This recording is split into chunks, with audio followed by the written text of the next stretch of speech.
Hi hello ಎಲ್ಲರಿಗೂ welcome back to my channel Lalitha vlogs. ಇವತ್ತು ನಾನು ಒಂದು ಒಳ್ಳೆ ಟಿಫನ್ ರೆಸಿಪಿ ತೊಗೊಂಬಂದ್ಬಿಟ್ಟಿದ್ದೀನಿ. ಅದು ತುಂಬ ಸಿಂಪಲ್ಲು, ತುಂಬ ಈಸಿಯಾಗಿ ಆಗುವಂತಹ ಕ್ಯಾರೆಟ್ ರೈಸು ನಾನಿವತ್ತು ಮಾಡ್ತಾಯಿದ್ದೀನಿ. ಬೆಳಗಿನ ಟಿಫನ್ ಬಾಕ್ಸಿಗೆ ಮಕ್ಕಳಿಗೆ ಇದನ್ನು ಮಾಡಿಕೊಟ್ರೆ ಬೇಗ ಆಗೋಗುತ್ತೆ, ನಿಮ್ಮ ಟೈಮ್ ಕೂಡ ಸೇವ್ ಆಗುತ್ತೆ. ತುಂಬ ಇಷ್ಟಪಟ್ಟು ಕೂಡ ಈ ಕ್ಯಾರೆಟ್ ರೈಸ್ನ ತಿಂತಾರೆ ಮಕ್ಕಳು. ಹಾಗಾದರೆ ಹೇಗೆ ಮಾಡ್ಕೊಂಬರೋದು ನೋಡ್ಕೊಂಬಂದ್ಬಿಡೋಣ. ನೋಡಿ, ನಾನು ಇಲ್ಲಿ ಕ್ಯಾರೆಟ್ ಒಂದೆರಡು ಮೀಡಿಯಮ್ ಸೈಜ್ ಕ್ಯಾರೆಟ್ನ ತುರಿದಿಟ್ಕೊಂಡಿದ್ದೀನಿ ಚೆನ್ನಾಗಿ. ನೀವು ಬೇಕಾದರೆ ಸಣ್ಣದಾಗಿ ಹೆಚ್ಚು ಕೂಡ ಹಾಕ್ಕೋಬೋದು.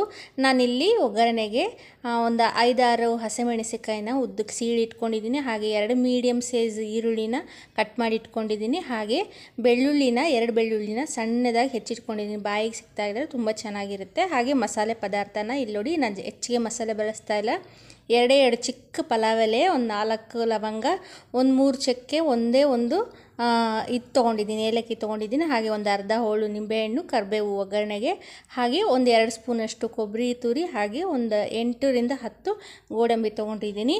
ನೋಡಿ, ಇವಾಗೆಲ್ಲ ಇದನ್ನು ಒಗ್ಗರಣೆ ಹಾಕ್ಕೊಂಬಿಡೋಣ. ನಾನಿಲ್ಲಿ ಒಂದು ಬಾಣಲೆಗೆ ಒಂದು 2 ಸ್ಪೂನಷ್ಟು ಎಣ್ಣೆ ಹಾಕ್ಕೊಳ್ಳಿ, ಒಂದು 2 ಸ್ಪೂನಷ್ಟು ತುಪ್ಪ ಹಾಕ್ಕೊಳ್ಳಿ. ತುಪ್ಪ ಬೇಡ ಅಂದವರು ಬೇಕಾದ್ರೆ ಎಣ್ಣೆನೇ ಹಾಕ್ಕೊಂಡು ಮಾಡ್ಕೋಬೋದು, ಟೇಸ್ಟ್ ಚೆನ್ನಾಗಿರುತ್ತೆ. ಹಾಗಾಗಿ ನಾನು ತುಪ್ಪ ಹಾಕ್ಕೊಂಡಿದ್ದೀನಿ. ಇದೆಲ್ಲಕ್ಕಾದಮೇಲೆ ನಾವು ಮಸಾಲೆಗೆ ಏನು ತೊಗೊಂಡಿದ್ದೀವೋ ಅದನ್ನು ಹಾಕ್ಕೊಳ್ಳೋಣ. ಹಾಗೆ ಗೋಡಂಬಿ ಸಮೇತ ಹಾಕ್ಕೊಳ್ಳೋಣ. ಗೋಡಂಬಿನ ಸ್ವಲ್ಪ ಲೈಟಾಗಿ ಫ್ರೈ ಮಾಡ್ಕೊಳ್ಳೋಣ. ಫ್ರೈ ಆಗಿದೆ ಗೋಡಂಬಿ ಎಲ್ಲ. ಇವಾಗ ನಾನು ಬೆಳ್ಳುಳ್ಳಿ ಸಣ್ಣದಾಗಿ ಹೆಚ್ಚಿಟ್ಕೊಂಡಿದ್ದೀನಲ್ಲ ಅದನ್ನು ಹಾಕ್ಕೊತಾ ಇದ್ದೀನಿ. ಹಾಗೆ ಹಸಿಮೆಣಸಿಕಾಯಿ ಹಾಕ್ಕೊಂಡಿದ್ದೀನಿ, ಉದ್ದ ಸೀಳಿರೋದು. ಈರುಳ್ಳಿ ಸಮೇತ ಹಾಕ್ಕೊತಾ ಇದ್ದೀನಿ. ಹಾಗೆ ಕರಿಬೇವು ಹಾಕ್ಕೊಳ್ಳಿ. ಇದನ್ನೆಲ್ಲ ಒಂದು ಸತಿ ಚೆನ್ನಾಗಿ ಹುರ್ಕೊಂಬಿಡೋಣ. ನೋಡಿ, ಬೇಗ ಆಗೋಗುತ್ತೆ ಇದು ಕ್ಯಾರೆಟ್ ರೈಸು. ನೀವು ಬೆಳಗಿನ ತಿಂಡಿಗೆ ಬೇಗ ಮಾಡಿಕೊಟ್ರೆ ನಿಮಗೆ ಟೈಮ್ ಸೇವ್ ಆಗುತ್ತೆ. ಹಾಗೆ ಮಕ್ಕಳು ಕೂಡ ಇಷ್ಟಪಟ್ಟು ತಿಂತಾರೆ ಇದನ್ನು. ನೋಡಿ, ಇದಕ್ಕೆ ನಾನು ಇವಾಗ ಒಂಚೂರು ಉಪ್ಪು ಹಾಕಿದ್ದೀನಿ ಈರುಳ್ಳಿ ಬೇಯೋಕ್ಕೆ. ನೋಡಿ, ಈರುಳ್ಳಿ ಬೆಂದಾದಮೇಲೆ ನಾನಿಲ್ಲಿ ತುರ್ಕೊಂಡಿರೋ ಕ್ಯಾರೆಟ್ನ ಹಾಕ್ಕೊತಾ ಇದ್ದೀನಿ. ನೋಡಿ, ಇದೆಲ್ಲ ಒಂದು ಸತಿ ಮಿಕ್ಸ್ ಮಾಡ್ಕೊಂಬಿಡೋಣ ಚೆನ್ನಾಗಿ. ಸ್ವಲ್ಪ ಕ್ಯಾರೆಟು ಸ್ವಲ್ಪ ಬೇಯಬೇಕು, ಅಲ್ಲಿವರೆಗೂ ಸ್ವಲ್ಪ ಎಣ್ಣೆಯಲ್ಲೇ ಹುರ್ಕೊಳ್ಳಿ. ನೋಡಿ, ಈ ಥರ ಮಿಕ್ಸ್ ಮಾಡ್ಕೊಂಡು ಹುರ್ಕೊತಾ ಇರಿ. ರುಚಿಗೆ ಸ್ವಲ್ಪ ಉಪ್ಪು ಹಾಕ್ಕೊಳ್ಳಿ, ರುಚಿಗೆ ತಕ್ಕಷ್ಟು. ನಾನಿಲ್ಲಿ ಸ್ವಲ್ಪ ಅರಶಿನ ಪುಡಿ ಹಾಕ್ಕೊಂಡಿದ್ದೀನಿ. ಹಾಗೆ ಇಲ್ಲಿ ಅರ್ಧ ಸ್ಪೂನಷ್ಟು ಧನಿಯಾ ಪುಡಿ ಹಾಕ್ಕೊಳ್ಳಿ. ಹಾಗೆ 1 ಸ್ಪೂನಷ್ಟು ಸಾಂಬಾರು ಪುಡಿ ಹಾಕ್ಕೊಂಡಿದ್ದೀನಿ. ನೋಡಿ, ಇದಕ್ಕೆ ಗರಂ ಮಸಾಲ ಏನು ಬೇಕಾಗಿಲ್ಲ, ಯಾಕಂದರೆ ಚಕ್ಕೆ ಲವಂಗ ಆಲ್ರೆಡಿ ಹಾಕ್ಕೊಂಡಿದ್ದೀವಿ ನಾವು. ಹಾಗಾಗಿ ಗರಂ ಮಸಾಲ ಹಾಕೋ ಅವಶ್ಯಕತೆ ಇಲ್ಲ. ಆಮೇಲೆ ನಾನಿಲ್ಲಿ ಎಲ್ಲ ಮಿಕ್ಸ್ ಮಾಡಿಕೊಂಡು ಒಂದು 2 ಸ್ಪೂನಷ್ಟು ಕಾಯಿ ತುರಿನ ನೋಡಿ ಇಲ್ಲಿ ಹಾಕ್ಕೊತಾ ಇದ್ದೀನಿ. ಇದು ಆಪ್ಷನಲ್ಲು, ಬೇಕಿದ್ದರೆ ಹಾಕ್ಕೊಳ್ಳಿ, ಬೇಡ ಅಂದರೆ ಬೇಡ. ಟೇಸ್ಟ್ ಚೆನ್ನಾಗಿರುತ್ತೆ ಅಂತ ಹಾಕ್ಕೊಂಡಿದ್ದೀನಿ. ಇದೆಲ್ಲ ಚೆನ್ನಾಗಿ ಮಿಕ್ಸ್ ಮಾಡ್ಕೊಂಬಿಡೋಣ.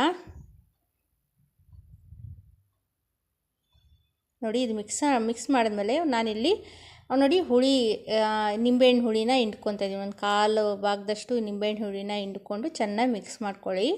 ನೋಡಿ, ಇಲ್ಲಿ ನಿಮಗೆ ರುಚಿಗೆ ತಕ್ಕಷ್ಟು ನೀವು ಎಷ್ಟು ಬೇಕಾದರೂ ಅಷ್ಟು ಉಪ್ಪು ಹಾಕ್ಕೊಳ್ಳಿ. ನಾನಿಲ್ಲಿ ಹಾಕ್ಕೊಂಡಿದ್ದೀನಿ. ಇಲ್ಲಿ ಇವಾಗ ರೈಸ್ನ ಮಿಕ್ಸ್ ಮಾಡ್ತಾಯಿದ್ದೀನಿ.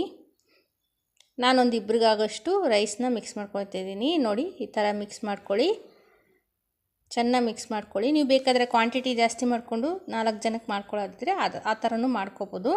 ಇದೆಲ್ಲ ಚೆನ್ನಾಗಿ ಮಿಕ್ಸ್ ಮಾಡ್ಕೊಳ್ಳೋಣ. ತುಂಬ ಟೇಸ್ಟಿಯಾಗಿ, ತುಂಬ ರುಚಿಯಾಗಿ ಬರುತ್ತೆ ಈ ಕ್ಯಾರೆಟ್ ರೈಸು. ತುಂಬ ಉದುರಾಗಿ ತುಂಬ ಚೆನ್ನಾಗಿರುತ್ತೆ. ನೀವು ಬೇಕಾದರೆ ಒಂದ್ಸತಿ ಟ್ರೈ ಮಾಡಿ ನೋಡಿ ಹೇಗಿದೆ ಅಂತ ಕಮೆಂಟ್ ಬಾಕ್ಸಲ್ಲಿ ನನಗೆ ಕಮೆಂಟ್ ಮಾಡಿ ತಿಳಿಸಿ.